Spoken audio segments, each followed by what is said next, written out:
States of America and to the republic for which it stands, one nation, under God, indivisible, with liberty and justice for all.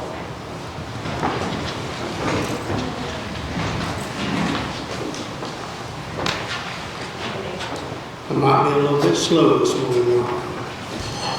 The first thing on our agenda is it's a nuisance order at the Unsafe Buildings. Grant.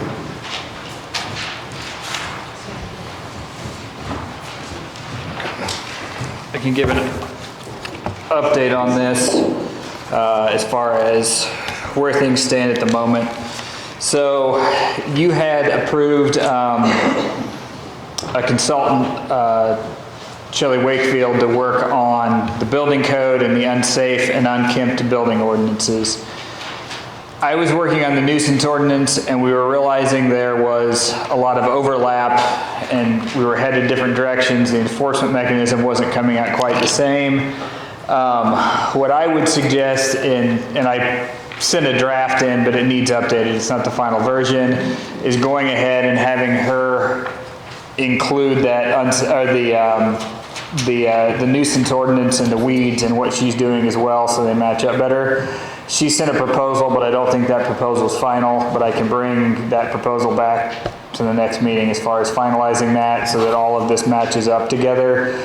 The direction I think both of us were heading, since we've had a transition in the building department on this time, is to put most of that on the building inspector as far as the role of the initial inspection. Now, the enforcement and things like that, a lot of that's going to come back to the commissioners and the county attorney.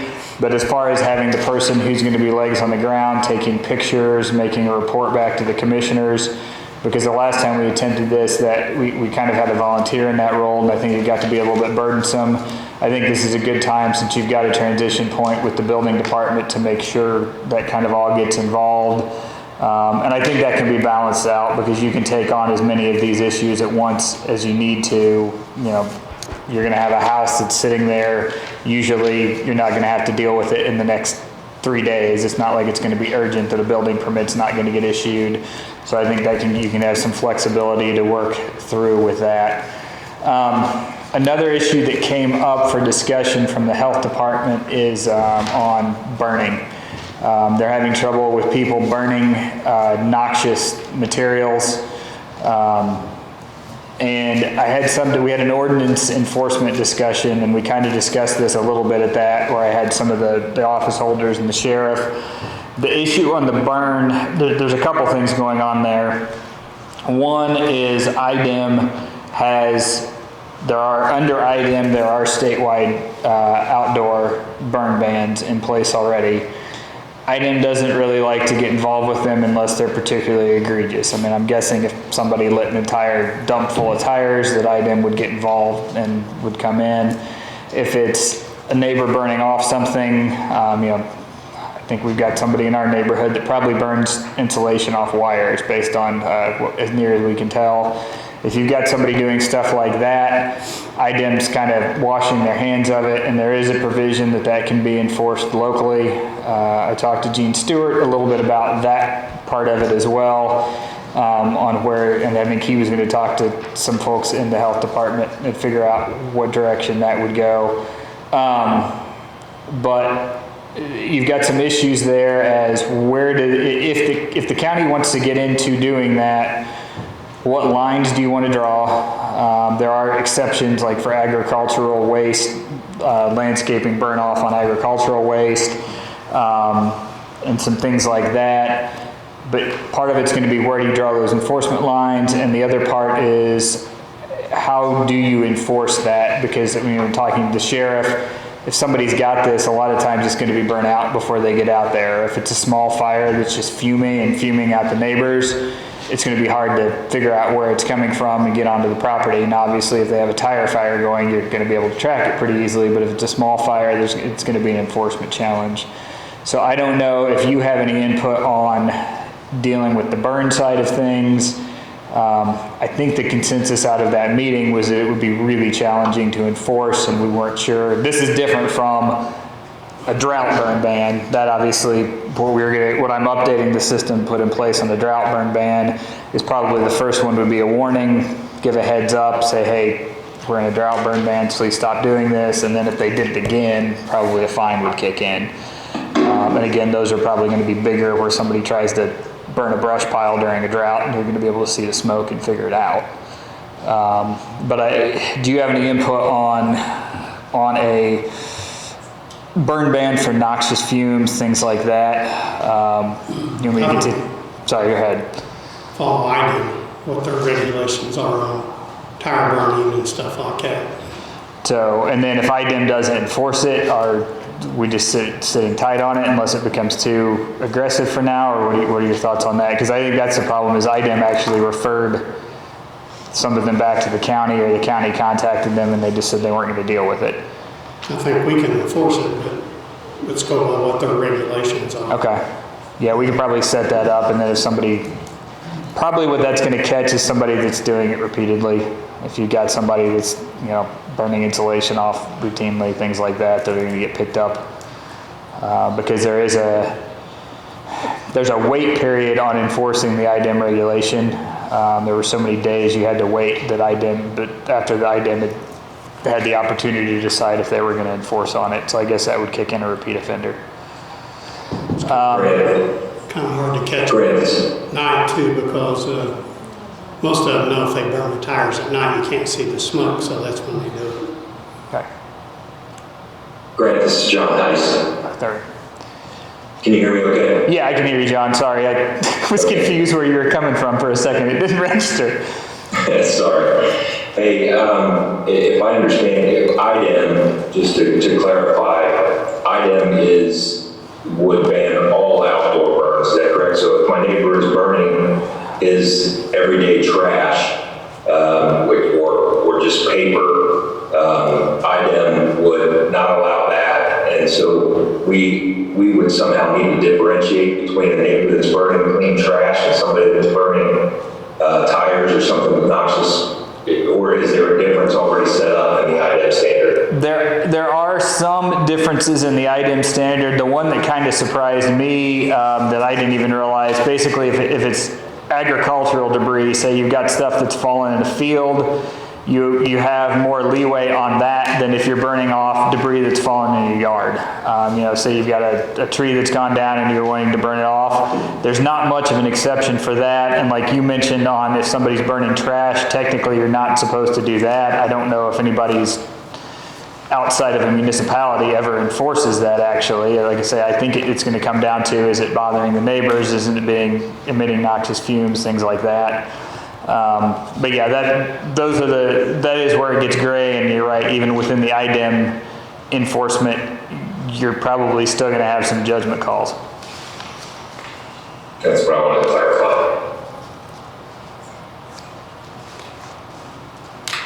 I think we should have as well draft of the unsafe-unkempt part of the ordinance here pretty soon. I may have that by the next meeting as well.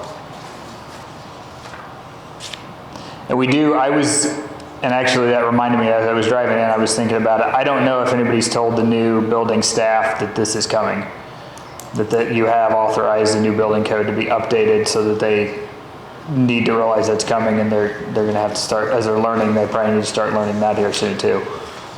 That was something that I did discuss with John Rudisell during the interview, that code enforcement was part of that job description. It is already listed there. Okay, good. So that's what I have on that at the moment. So we'll wait on you to bring back that. Yeah. Is there a meeting next week? Okay. I got confused with the cycles. And then I guess the next thing is me as well, and I can go ahead and discuss that. Yeah. Okay, so what this is, and I'm not looking for approval this morning. We can do the approval at the next week. So you did the opioid settlement, the initial round that was basically against manufacturers of opioids. When we did that, I don't know if you remember, there was an opt-in, opt-out period where you could decide if you wanted to be part of the class or not part of the class. There's a second round of settlement now that is in play that is against basically the pharmacies or the primary ones that it comes up against. Same thing, you're gonna have an opt-in, opt-out decision. I can bring details of the overall settlement, although frankly at this point it is just gonna be a big number, and until they figure out who's in and who's out, they don't know what number it is. The opioid general counsel has recommended opting in. I certainly would recommend opting in, and I can get you a little more details on that. Otherwise, you're going to be out there trying to enforce on your own against big pharmacy, chains, all of that. I don't think you are getting money out of this, but you're probably not getting enough money out of this to go rogue and go on your own and try and deal with it. So I certainly will be recommending opting in, and we'll have to get somebody authorized. I think I am the authorized signatory under their system, so I'll just want that reaffirmed that I'm still the authorized signatory, and I can go on DocuSign and click yes, yes, yes, yes. But we'll do that next week. The deadline's April 15th to do that opt-in. But I just wanted you to know it's coming. Some of the opioid funds are starting to come in, and then I don't know what the timeline will be on this second batch once this all gets finalized, or even what the terms are going to be. I think, we've been opting in all along, so I don't know why we would opt out now, so. Yeah, I mean, realistically, if you get $100,000 out of it, you're probably going to have to pay an attorney $100,000 to fight, clear through that whole process when you're fighting multiple pharmacies. Okay, and then I don't know if you want me to address the health department contract. At the last meeting, there ended up being confusion. Tom wasn't here, but the health department attorney brought it in at the last minute, and there was confusion over what was reviewed and wasn't reviewed. The wording of one part of it was fine as an independent contractor, but the wording of the other part of it was a little bit fuzzy on if it was drafted for an independent contractor or an employee. So what I did is went through and I made it clear that, the intention of it was for both of those positions to be an independent contractor. Went through and set it up so that the language was more clear that it's independent contractor language where they're going to invoice for their services. It is at an hourly rate, which is the same, I operate at an hourly rate and bill for that, so it's going to be similar to that as far as the structure, but where they would invoice on an hourly basis, it says that they've got autonomy over certain facts, but there are other things that they are to report on regular intervals and be available for. But those are the things that kind of go to that distinction of making clear that it is a contractor, not an employee, and so you should have an updated version of that. And I don't know, did you end up with a non-red line version? Yes. Okay, good. So as far as I know, I talked to Carla, said the updated version was agreeable, and then I heard back from the health department, and I think that was agreeable with them, but you can ask them if they had anything on that. So, but that's all I had on that. As a contractor, they're not a county employee, so they can set their own hours, and when they do here. They would more or less set flexible hours. Now, you can have certain requirements. I'm a contractor, but you generally want me to show up at the meeting. So, you can have some restraints on it, but they are going to have a higher degree of autonomy being a contractor, which it seemed like the health department was agreeable to doing that and to make sure that everything worked in the county structure. Okay. So on that, just to clarify, we had approved that version previously, the version that was originally presented to us. I contacted Annette immediately after the meeting and told her that we had done so erroneously and we were not going to sign the version that was presented, and we had Grant rework that.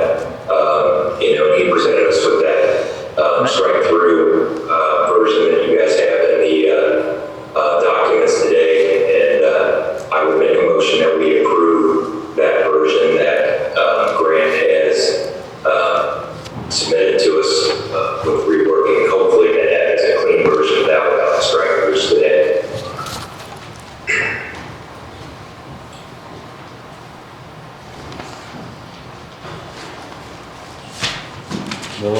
Yeah, what's the exit strategy if it doesn't work? the exit strategy for the health board? It would just be a termination of the contract, basically bail out whatever work had been completed and terminate the contract. Okay, thank you. So that's the. Yeah. This is, Yes, correct.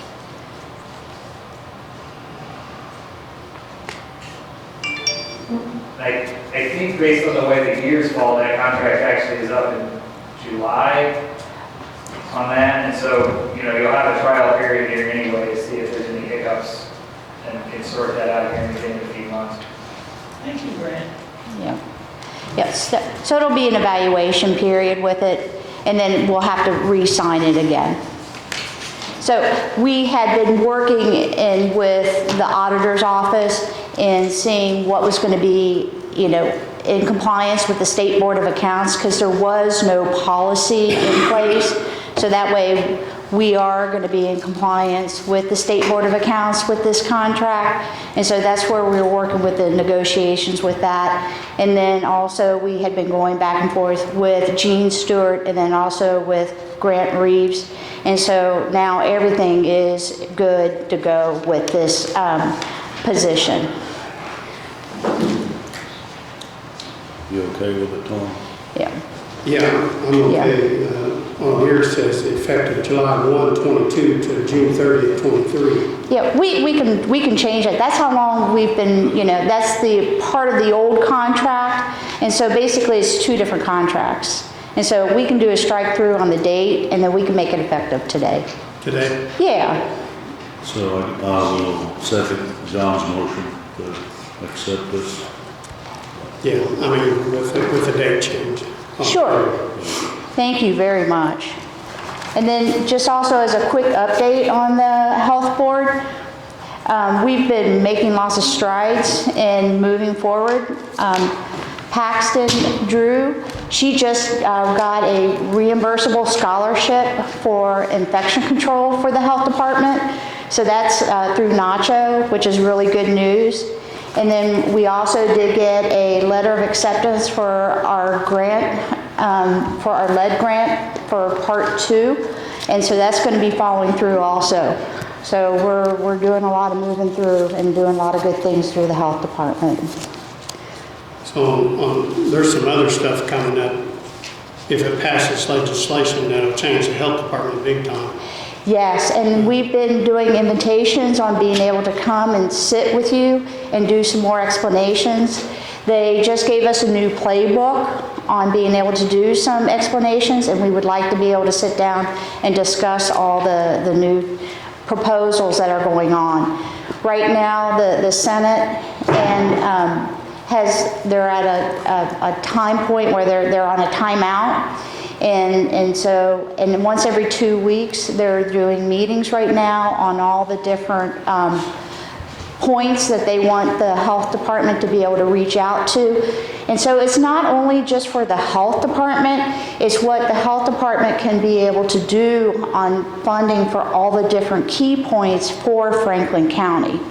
And so what we're doing is we're trying to come up with key members like the sheriff's department and then also with the schools on how we can help them to be able to fund them to reach different points of disparities and, you know, look at different areas within Franklin County of how we can help them. So it's not funding that's just coming to, you know, the health department. It's how we can funnel this out to Franklin County to be able to help them. So it's a lot of good things that are coming down the pike. And I know they got at least 5 bullet points that we got to meet for this money that we're going to get. Yes, so definitely. It's a lot of good things. It's for like EMS, fire, mental health, women and children, just different things that we can try to be able to help with Franklin County to get things boosted back up. We're moving past COVID and moving back into just the citizens of Franklin County. I'm curious to see how fast the Senate passes it, because I know the governor's going to sign it. Yes, I mean, you know, when you look at the Senate bills, you know, the higher the number, the lower the priority. This is Senate Bill number 4. Yeah. It's high priority.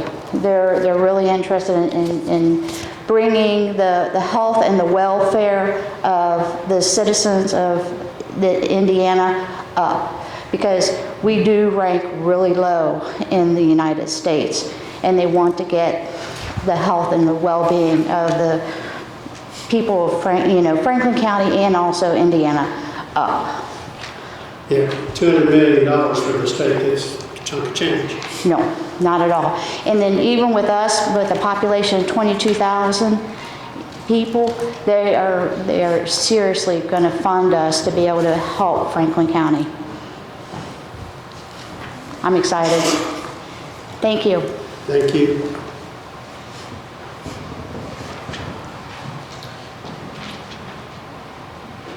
John, would you explain this SPS? Yeah, the paperwork you have in front of you, there's just a quick summary sheet that you have. We can go through that to start with. But essentially, this is a new timekeeping system that a number of departments in the county government have gone through the evaluation, and they think it's a good thing to do from a standpoint of time saving, more accuracy, and things like that. It's an electronic system. We will have some time clocks, but they're more electronics, not really punching cards. They'll also be able to use their computers or their cell phones to do the clock in and clock out. It also gives them the ability to have the employee see immediately what their timekeeping system is, and also to ask for time off, things like that, and then the supervisor see it right away. Another nice thing about it too is that if there's an error, it pops up right away. We don't have to go back and go through paperwork and try to figure out what that is. And then the supervisor and the employee can work through that and get that taken care of quickly. It is something that we can pay for with ARPA money, and it's about $54,000. You have the exact figure on the sheets up there. But there's a $12,000 maintenance fee every year. But we've pretty much talking to different departments. Jackie, you're here from Highway? And the Sheriff's here as well. Just those two departments will save more money than that maintenance fee is going to do. Just those two departments alone. And the Sheriff, you have multiple departments, multiple timekeeping systems. Correct. Yeah. And So everything right now. Is this going to save them time? Is that going to save you time, Jackie? Well, yeah, because currently I enter our payroll twice. I enter it in the chart system, which logs everything that the guys do as far as materials and equipment that they utilize and roads that they do upkeep on. Then I have to turn around and re-enter it into the SPS system and LAO system. So I'm entering payroll twice every day. And now she'll only have to do it once. Automatically. And it'll do it automatically. It'll be a double check. I can go back and double check whatever the gentleman put in. You just make sure that what I put into my chart system matches up with what's going on in LAO.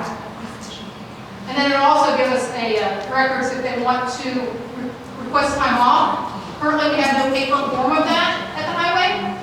So that would be electronically asking for days off, whether it be sick time, vacation, or what have you. Pete, you got anything on it? Yeah, this would be a benefit for us. I have 3 different individuals doing our payroll, and this would be seamless and it's paperless, and we can check it routinely, so it would help us out tremendously. Guys, the only question I had on that, again, this is John Heister. The clocks themselves, I've worked with these systems before, and I think the clocks appear to be an unnecessary purchase at this point. I mean, as they said, someone may leave their workstation and remember that they forgot to punch out on their way to their car, and they can punch out at the clock. That's not going to happen very often, that they forget somewhere and then punch in later.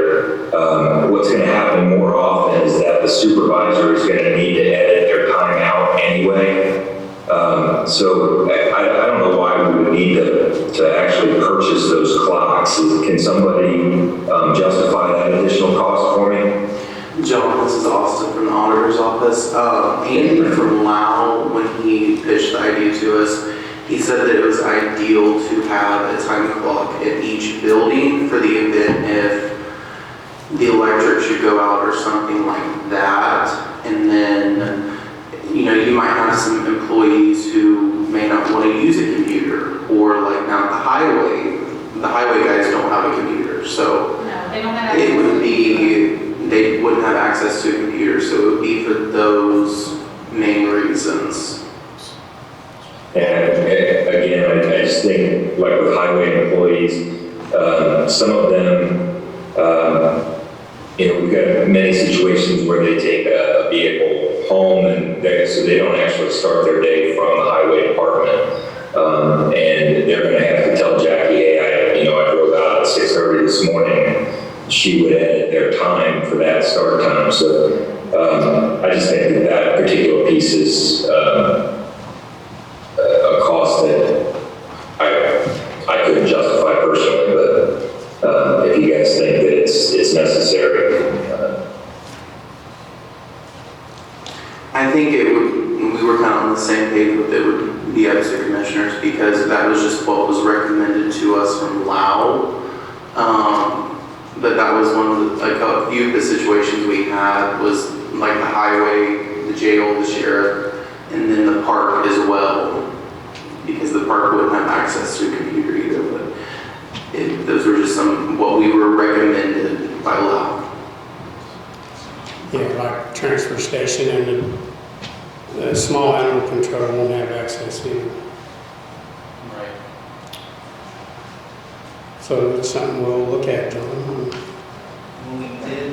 There is a phone app for all of that as well that they could actually clock in and out right on their phone. Is that correct, Austin? Yes, they'll be able to do it on their desktop computer, or they will be able to download an app on their smartphone, which I think would be the most popular option. But I think you're still going to have a few of those employees who are not going to be too keen about that. Right. When we did it from LAO, they originally recommended that we purchase more time clocks, but we broke it down and figured it one per county building as a backup. And like I said, that was what was recommended from LAO. So that was just what we were going off of with it. I mean, it's nothing we have to decide today, correct? What'd you say, Tom? Is this something that you need today, or can we have another week? And I don't think there is a timeline or like a deadline as far as when we have to have it approved. I'd have to look at the original quote and see when that was good through. That would be the only thing I would think of as far as deadline goes. Yeah, how long the quote's good for us, is there a time in there? Okay. We We can can address motion to it. table. Is it in there? 30 days. 30 days. And the date below, which was 2/9. 30 days from when? From 2/9, From 2/9. so we're getting down to the wire. Well, past, today's the 15th. We're past the wire.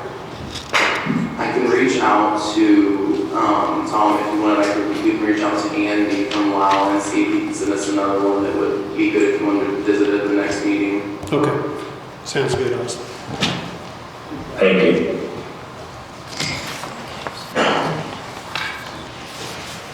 John, you got other things on yours? Yeah. Well, the health program is moving along. I just want to bring you guys up to date.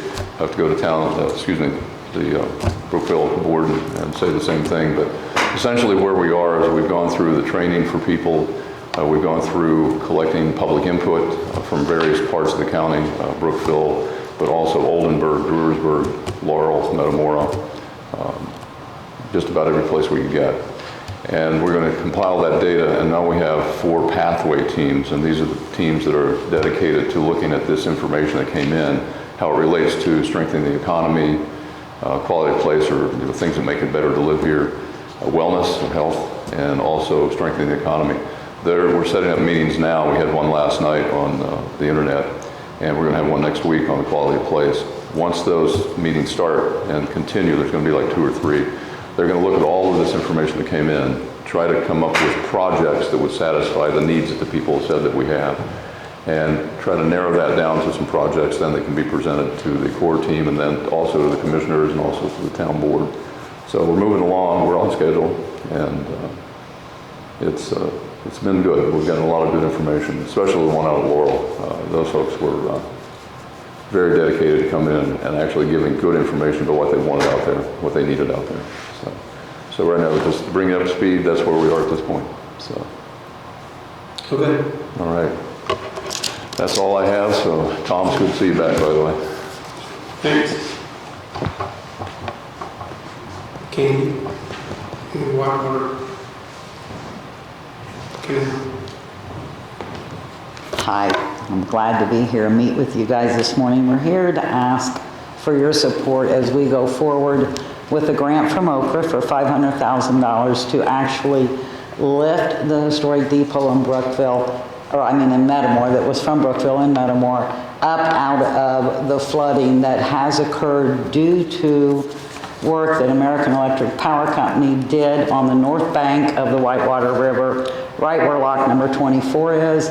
They removed all the trees in 2014 to upgrade the power towers there. And when they did that, they did not re-secure the banks. Within 2 years, the river had begun to change course dramatically. I brought in aerial photos that I wanted to leave with you guys so you could see what we are facing, what's happened, what has caused it. From 1985 through 2014, the river stayed in its course there at that area. It would flood, it would go right back down, no big deal. But since this happened, the river has changed course so dramatically. It's changed the course of Duck Creek, which now has Duck Creek with a dog leg in it. And now anytime we have a heavy flood, heavy rain, we flood in the Gateway Park, as does the aqueduct, and all of eastern end of Metamore is now in danger. These aerial photos, if I may bring them and leave them with you guys. Sure. John, I apologize, I don't have a copy for you, but you're not here, so your problem.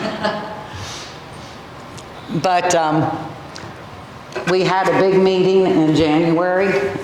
Hoosier Energy at the time was taking responsibility for ownership of those towers. When they got here, they realized those towers didn't belong to them. But during that big meeting, Okra was in attendance.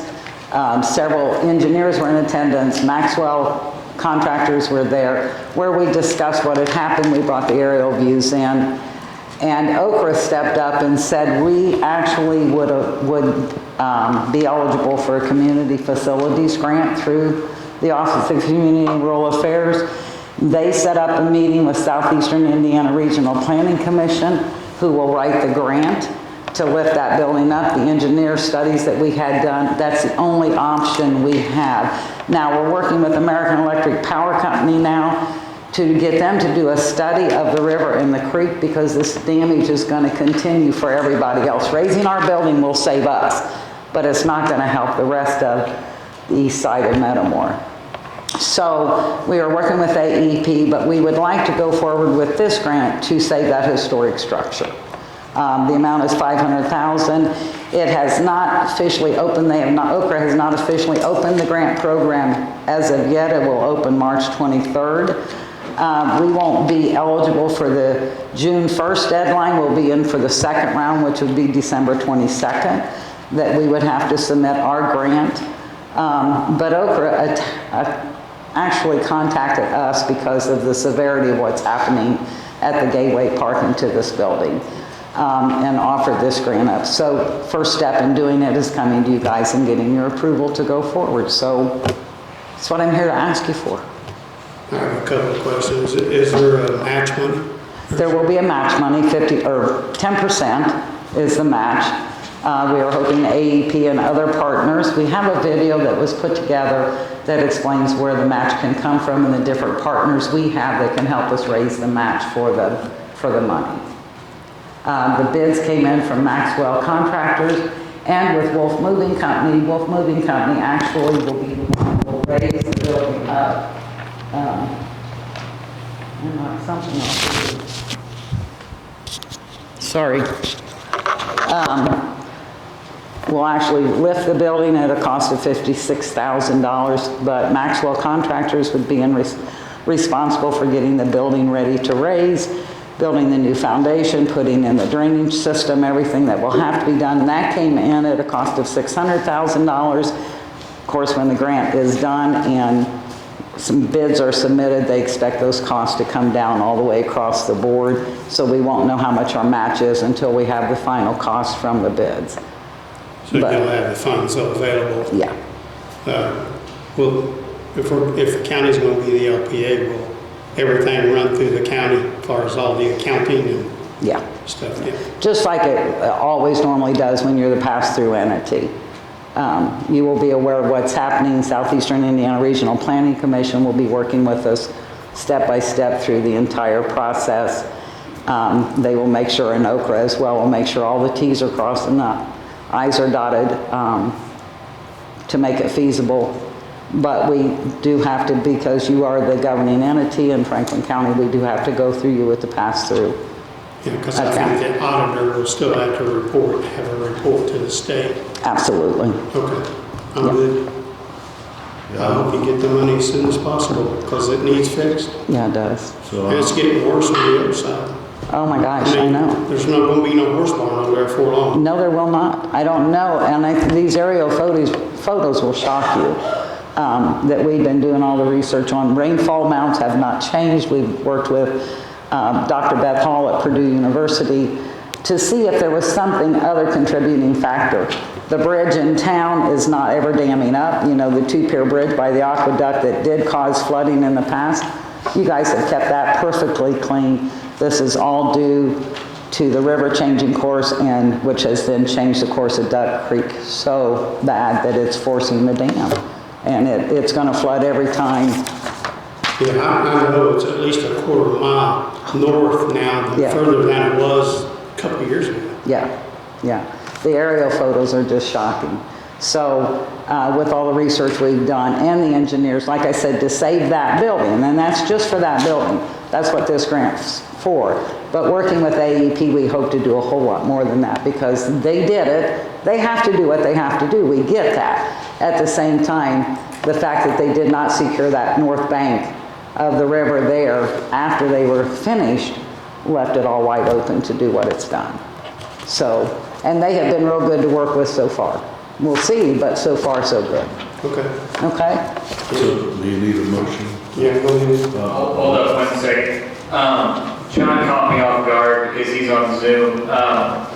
We make sure we follow the Zoom protocol when you have somebody voting remotely, and we may want to actually go back and clean up the vote on the local public health coordinator. So basically, we need to make sure that the meeting minutes reflect that John is participating remotely. He is visible on the Zoom call now. He wasn't, I think, at that first vote, but he is now, which is why I think you probably should re-vote on that one. And then also the votes are supposed to be by roll call when somebody's participating on Zoom. So just probably on this one, if you make a motion, just take the vote by roll call. And I'm thinking actually we probably should technically go back and take a roll call vote on that first one. Okay.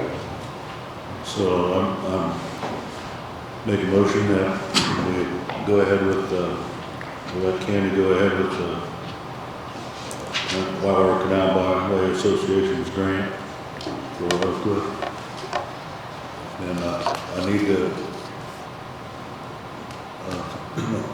assert that John's in attendance. We just need to go ahead and make the motion in the second, and then when you call for the vote, you just need to call for the vote by name and make sure everybody affirmatively says what they want. Okay. Jerry's made a motion to approve the Whitewater Canal Highway Association's grant through Okra, and the county be the LPA for the pass-through. I will second his motion. John Heist, how do you vote? I approve. Thank you. You're set, Candy. Thank you guys, appreciate it.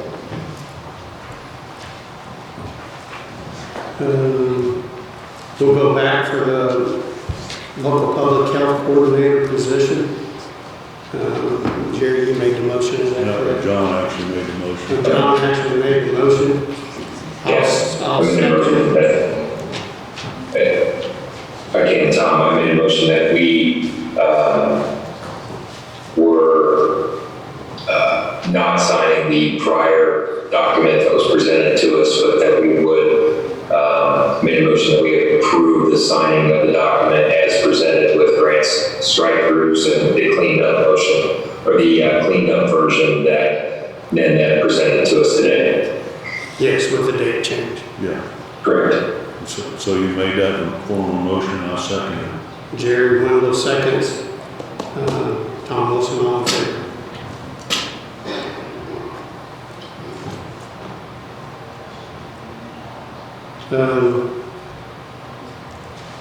I'm not sure what we do on this, but the APC director's new hire approval, I think the commissioners adopted some kind of resolution a few years back that any new hire we approve.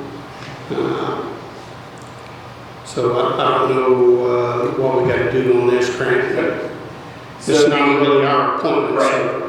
The state statute says that the APC has hiring authority for their director. So I think I would just, to satisfy your own local rule, just acknowledge that they made that hire, and then let the auditor get them in the payroll system. So I probably would just take a vote that you're acknowledging it and move on. Okay, I'll make a motion to acknowledge that the Area Plan Commission hired a new APC director, and that we need to move on from there. Jerry, how do you do it? I second that. John? I approve.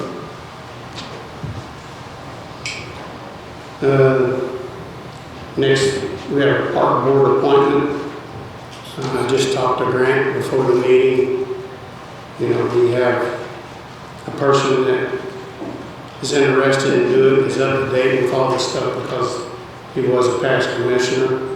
And Grant thinks that we can, go ahead and make an appointment today. Yeah, also, and there was a question on that, and there's the board appointments have become the bane of my existence on making sure we get all the requirements. The park board statute reads it's 5 members appointed, or 5 members are appointed. You have one appointment. Where the confusion came up is on the county council and on the judge, since they each have 2 appointments, they have to be opposite political parties. For those two, the 2 of them each have to appoint one, that they can't be at the same political party. However, since you only have one, there is no requirement on that with respect to the political affiliation. The political affiliation only goes to subdivisions 1 and 3, which are the county councils and the judges' appointments. So, long story short, yeah, you don't have to pay attention to the political party for your appointment. So I make a motion to approve or appoint Tom Lincoln for the park board. Okay, Jerry's made a motion to appoint Tom Lincoln to the park board. And I'll second. John, how do you vote?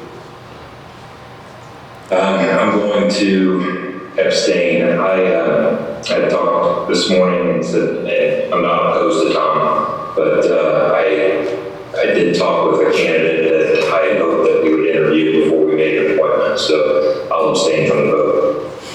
Okay, motion carries 2 votes.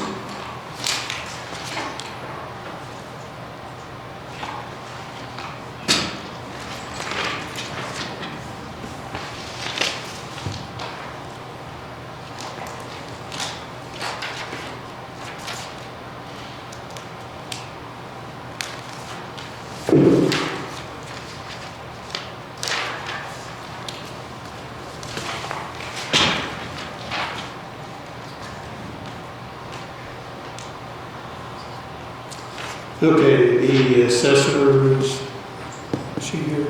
She is. You want to tell us about your It's the same board we had last year. I'm just asking for them to be reappointed. for a 2-year term? Yes. Okay, I'll make a motion that we reappoint Tom Boland and Ken Murphy to the Peterborough Board for a term of 2 years. Do I have a second? I second it. Jerry Wendell seconds. John, how do you? All in favor? Motion carries. I don't think we do. You need a copy signed. I would like one if I can. Thank you. What's the term of that? 2 years. From today?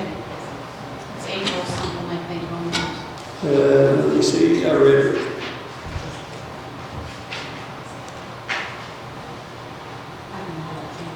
No, it does not say from when.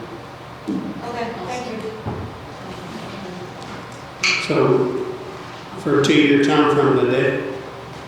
You can, I think it's, if it has to be from the original date of the date or something, but I can look it up and get back.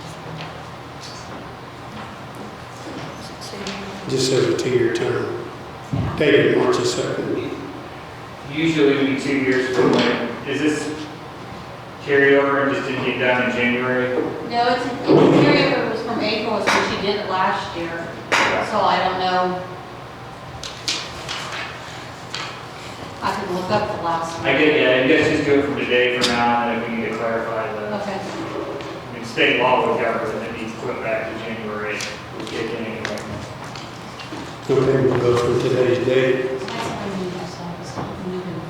It's not moving.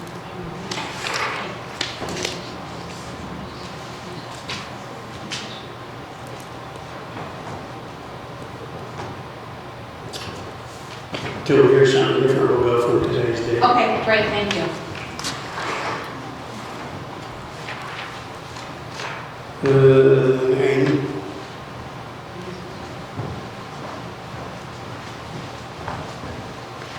Good morning. I'm glad to see you back, Tom. Thank you. I have 2 documents in front of you. It's pretty much the same agreement. It's for contractual services to have hazardous material courses taught. These will be funded through a grant that I've had. It's the Hazardous Materials Emergency Preparedness, or HMEP grant. The grant has already been approved. We've already got the funds set aside for these 2 courses. So I'm looking at hiring Steve Russell and Brad Hurdle to teach hazardous materials awareness and hazardous material operations courses. They were the 2 that responded to my bid solicitation, and they meet the state requirements for teaching these courses. So all I'm looking for on this is approval of these contracts. Yeah, I haven't had any problem. Do we still have a contract with Cincinnati for the hazardous? Yeah, that's a separate thing. That's not paid out of this grant. Yes, we pay them somewhere just under $3,000 a year to do our response. Okay. Yeah. I'll make a motion to approve the hiring of Brad Hurdle and Steve Russell for the contractual services of hazardous materials. And it begins March the 15th of 2023. Yeah, I'll second the motion. Jerry Window, second the motion. John, how do you? All in favor? Thank you very much. Thank you, Andy.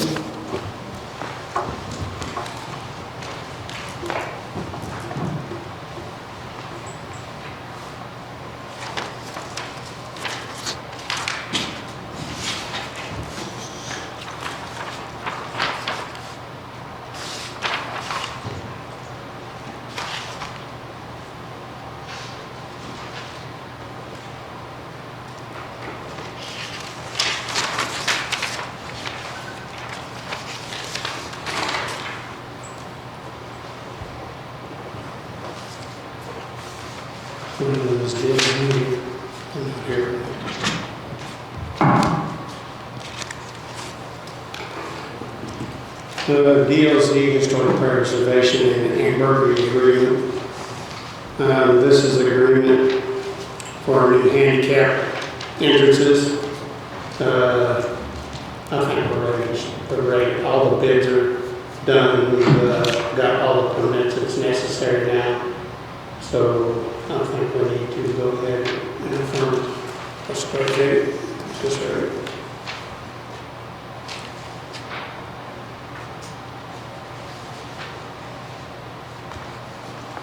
And he was going to let me know within the next, I thought they could start the next week, Okay. but he was going to give me a call.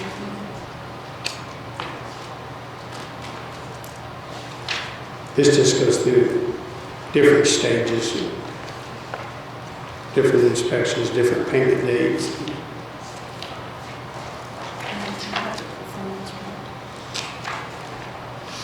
How much is that?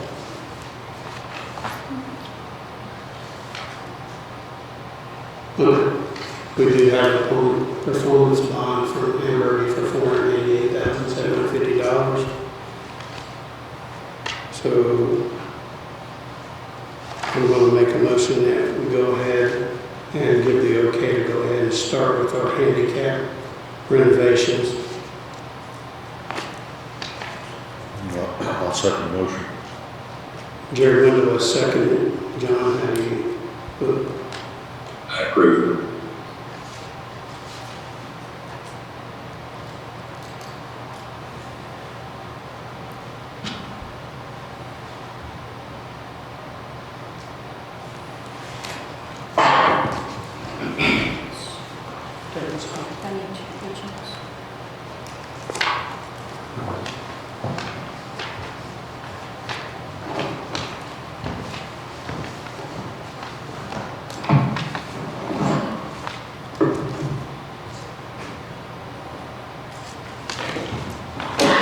I know Larry's at road school. So this LPA for Bridge 31 on North Hamburg Road, I think we're going to put off till the next meeting. I mean, I don't have anything. So we'll put it on the next meeting date at the top of the agenda. And if there's a deadline on it, just let us know.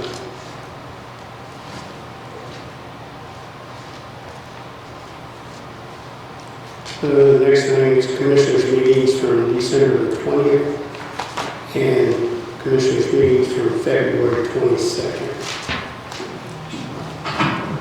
So I'll make a motion to approve the commission meeting minutes of December 20th, 2022.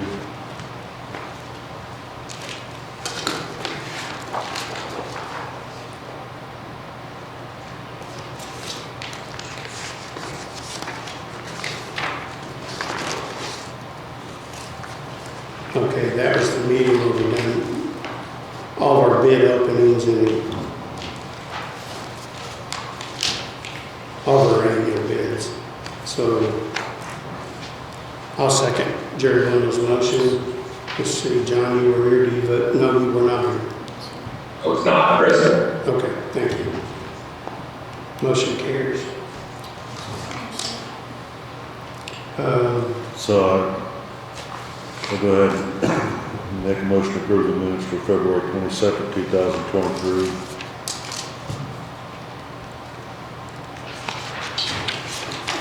I can second that. Okay. Jerry's made a motion to approve the minutes for February 22nd, 2023. Seconded by John Haas. All in favor? I was not here. Yeah, you can. Oh, I'm sorry. So we still have two votes. Motion.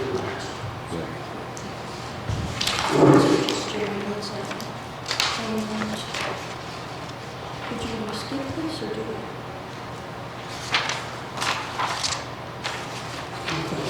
This is for the digital files. Oh, it's different. Okay.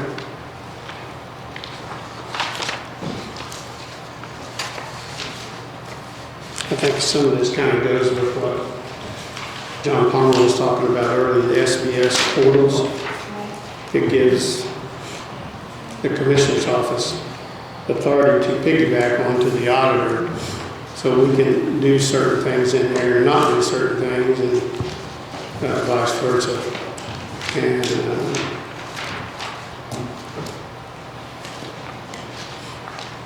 the software with the cost of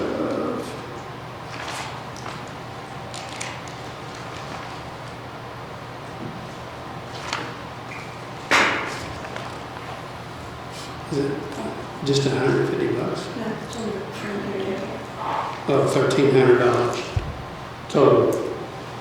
That would be $100 for the digital file cabinet for records, and $50 to the website, and $150 reoccurring.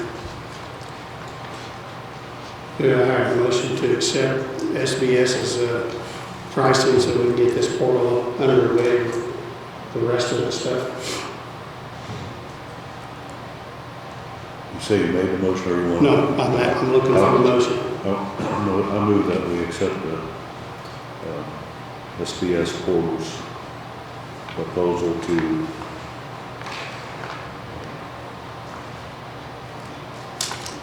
Okay. what am I looking for the Digital files. digital files for document management, and then for the minutes, meeting minutes and agenda publications. And the recurring total will be $150 monthly. Monthly. No, go ahead. So what we're trying to do is have one link on the website to open meetings, so that you could just go in there and click, and then you could do, you would be able to search all the meetings for the years. We have them on the website now, but you have to go year to year. So this would allow the public then to have easier access to that, to meeting minutes and ordinances. And with the auditor's office and the commissioner's office sharing, it also cuts the cost, because we do meeting minutes and then they pile them in their system, so it will actually cut down on duplicate work. Okay, if you choose next year or the following year another company, will you own these digital files? Yes. Yeah. Thank you. Erica, you okay with this? Us piggybacking on to you guys? Yeah. Okay. Okay, you only have a upstream thing. John, what do you think?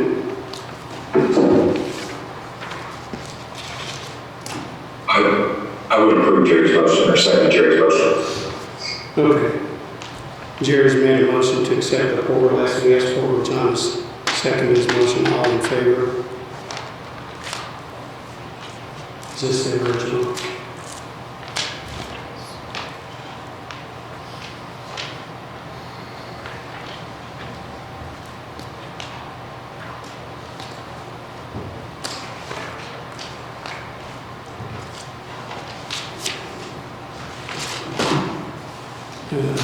Treasurer's monthly report.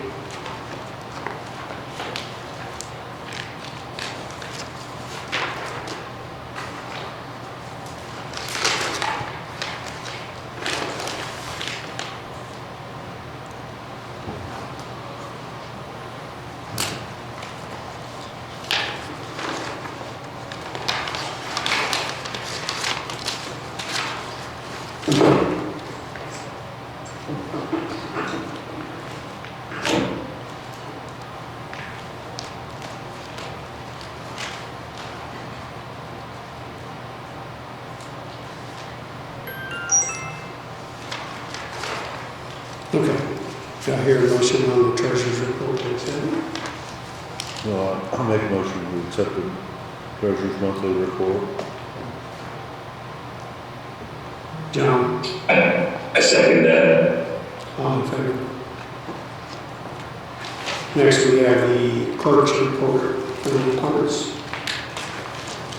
I'll make a motion that we acknowledge and receive the clerk's report for February. And I'll second that. Jerry Wendell has seconded, John Hostag. All in favor?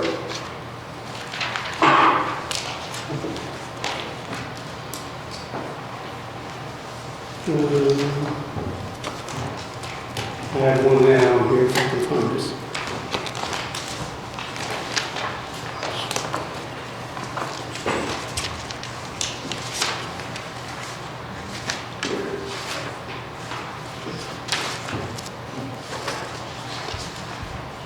In 2015,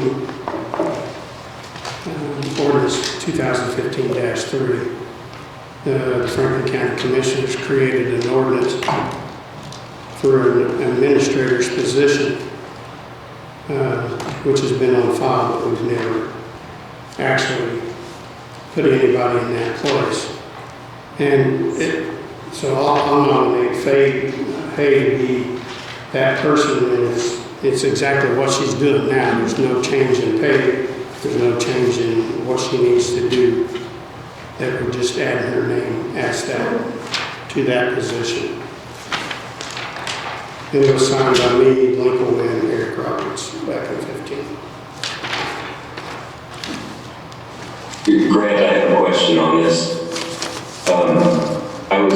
I was previously under the impression that Faye already held this position, but in hearing what Tom just said, he's appointing her to that position. Is this a position that we can appoint someone to, or do we need to formally post this position and hire for it?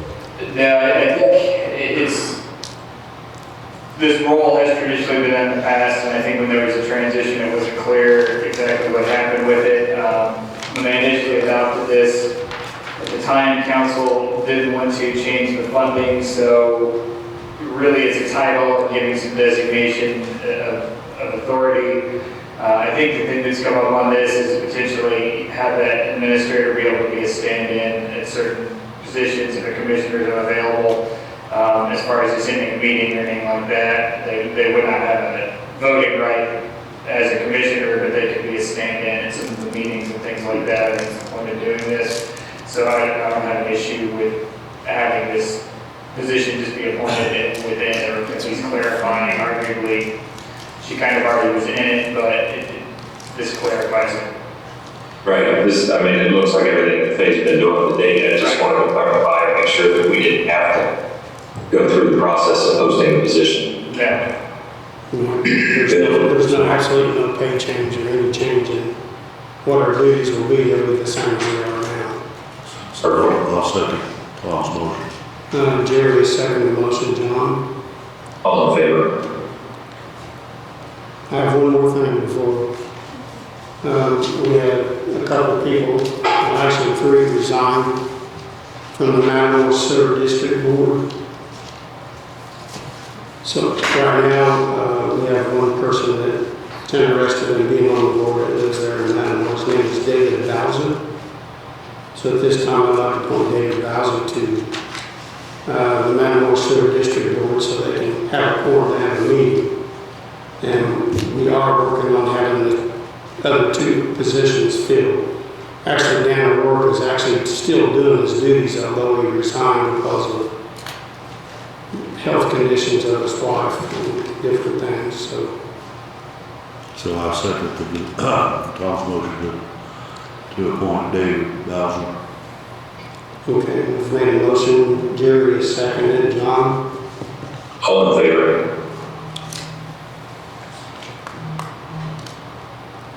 For now. Okay, one add on, Tom. Okay. It's just for discussion only at this point. Issue that's been kind of ongoing, and part of the reason behind trying to get some of the development standards in place is to clean up the process for subdivisions, having subdivisions come in. One of the big elements of that is if a subdivision road is completed, at what point would it come up to county spec? And at what point would it be adopted into the county system? We've got a couple of these that, for whatever reason, the process didn't work out. The road didn't end up meeting the county spec, and they had to. They're still were never adopted. So at least one developer has said they're ready to go on a project, but they want to know at the back end that it will be adopted, and they want to make sure it's clear up front. So what we're trying to do on this is come up with a procedure where everything can be set in place up front so that everybody's expectations are clear, that if X, Y, and Z are met, that road would be picked up on the back end of it. So what I put together just as a rough draft for you to start thinking about, and you can get with me with any other things you would like to see in this policy, or if this is something you want to go forward with or not. But basically it would be a system where up front, the applicant would meet with the county engineer and would come up with a plan based on all the relevant state and county requirements. That would also include a bonding plan to make sure the bond was in place and the bond would stay in place to ensure that if, say, the developer went under, that somebody could step in, there would be enough funds to step in and complete construction of the roadway, so you would be left with a gravel path to nowhere, or whatever stage the road was in. At that point, they would bring that plan to the commissioners for approval. At that step, the commissioners would have full discretion over whether or not they wanted to go forward with this. But that's really going to be the main discretionary point, is when they come forward with that plan that has the bonding and all the requirements they're going to have to meet.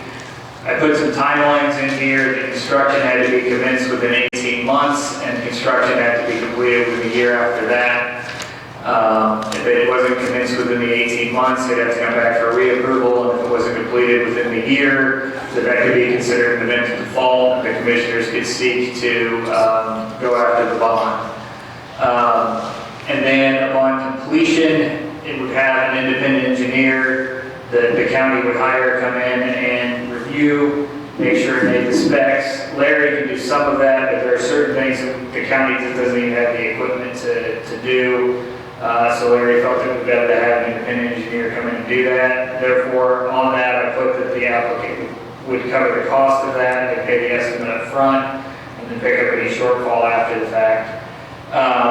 And basically, the way I have this set now is if it passed that inspection and it passed the county engineer's approval at that point that all the requirements had been met, then it would be reported back to the commissioners, become part of the meeting minutes, and be adopted, so that there would not be really the discretionary step on the back end. In other words, if they met the requirements, the engineers had all said that it was good, they met what you told them they were supposed to do, then it would go in. So that way they're not facing an uncertainty of political change, changing a vote or something like that during this process where they ended up with an orphan road. That's not something you have to do it that way, but I was again trying to accomplish that problem addressing the problem of somebody being afraid to start a project if they didn't know it was going to work out on the back end. So this is just for discussion. If you've got any questions, comments, I'm going to work with Larry. He was going to look to see if he saw any other county policies on this. I tried to look around and I wasn't coming up with anything quickly, but I think either at the next meeting or the one after that, then again, there's a subdivision that's ready to go on this potentially, and would like to get moving and follow a procedure like this. Ross Sig is here with me, I think he had a comment on that. Hi, Grant, everyone. I think what we put together, Grant, was really well put together. The only thing that I had was in the caption, you had private roadways. There's a distinct difference between private roadways and public domain property. So when you do subdivision approval through APC, there's a dedication of the right-of-way, the land itself. So I'm not, if you want to have that language in there, because there can be a private roadway with not dedication of land, and the county would want to have ownership of that land where that roadway is being accepted. Okay, yeah. That's just my only comment that I would suggest maybe. Yeah, I can clean that up. Yeah, right, that was not the most clear language. I was just thinking for takeover of a developer's project. But yeah, I understand what you're saying, so I'll clean that up. Yeah, because there is lots of private roadways out there right now, and at that point, if they wanted to bring a private roadway in, they'd have that dedication of that land, I think, in order for it to be taken up. Yeah, I think So, definitely. my only comment. Thanks for letting me talk. I think we definitely want ownership and right of way, in case we ever have to have some kind of maintenance work done. Will this be eventually adopted into the regulations from the APC, or So standalone stuff? basically, this would be the procedure for the approval, and I think at that engineer step, if we have the standard from the APC, and I said that the engineer needs to go over and make sure that all the local rules have been, all the local requirements have been met. I can clarify that includes APC approval. If you end up doing any kind of updating any kind of standard beyond that, it would also include the other local rules. If it that engineer step, they're gonna need to make sure it meets everything we can include, just to be abundantly clear that it has to be on, that it's been dedicated to public right of way, and that it's gone through the AEC approval, and then any other local requirements. Yeah, APC approval for new subdivisions would include dedication of right-of-way unless the developer would choose not to have the roads public. They can be private and maintained privately, but, anytime a new application comes in, that's pretty typical. So you would have it covered in that respect, but any other existing roads that somebody might have developed as a private road or drive or anything like that, I get it, they could bring that road up to the standards, it could be accepted into the county system, but you would want to also, at that time, take in some type of formal dedication of right-of-way, whether it's 50 feet, 30 feet, whatever you choose to do. Standard across the board is typically 50, but you could choose to elect to do something less if it wouldn't be possible to do that. Okay, if we do 50, that would mean the road has to be 50. It could be 30 or 24, but we would still own the right of way on each side for maintenance. What that does is gives you room to do utilities, ditching, things like that on each side. The road typically, I think, Larry's section, I believe, was either 20 or 24 feet from what I recall seeing, so that's a pretty standard road section. All right. Yeah, we should be ready by next week. I'll talk to Larry this week when he gets out of road school. Also, one other thing real quick. We've been getting stuff from citizens, some that live in the county and some don't, but they say this is going to affect them. The state is planning on closing 52 near the cell barn, White Cell Barn, in the winter of next year. And a lot of the people and their employees are complaining that this is really going to put a hardship on them. The flour mill that's new in Harrison says all their deliveries of raw materials come down 52, and it's going to affect their business a lot. So I'm not sure what they're wanting us to do. If we can ask the state to do a runaround of some kind. I'm not exactly sure. I haven't seen plans of what they're doing on 52, but we will look into it for the folks that are concerned. I'll give this to Larry and call the state of Indiana and see what can be done. I don't know if the plans are finalized or not. So. Larry had already, and I'm sorry for clarification, this is John Heiss. Larry had already sent an email out to them. We've started some discussion. They're looking at closing 52 right there in the valley between the old Bracken location and White's to replace that bridge. And I had asked Larry to take a look at that and see if we could have them put in a runaround right there. The bridge structure itself, I don't think can be repaired or replaced one lane at a time. It's going to be all taken out. So we're going to have them put in a separate runaround. He's not yet gotten back to me, Larry, that is, with whether or not that can be done in that area. I don't believe there's an issue why it couldn't be. John, did you read in, I haven't seen paperwork, but how long they plan on having it closed? 6 months. 6 months. 6 months is what they published. Okay. So we'll notify them of that. Yes. All right. Good to see you, Steve Cox. You have anything for us? Just briefly, you want me to press a button here? No, it's all on. Oh. In our building, there was a discussion this morning about you all discussing time clocks. What? Time clocks. Yes. I just wanted to come over and tell you that the court won't be participating in that project. Yeah, we figured that. Okay, thank you. Thanks, Steve. If there be nothing else before the commissioners, I'll make a motion to adjourn. I'll second the motion. I'm tired. John, All in favor, here gets some rest on. thank you. Thank you. Welcome back. Thank you.